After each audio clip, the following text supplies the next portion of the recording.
late October, after deadline ng filing, tumawag sa akin si Senator Amy Marcos. Sabi niya sa akin, pwede ka ba tumakbong Vice President?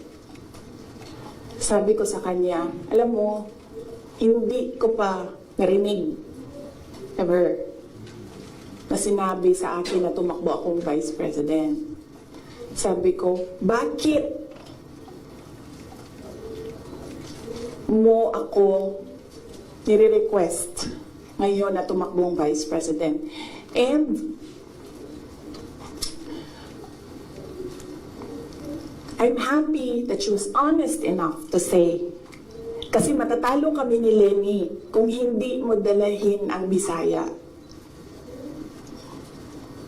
It was very straightforward.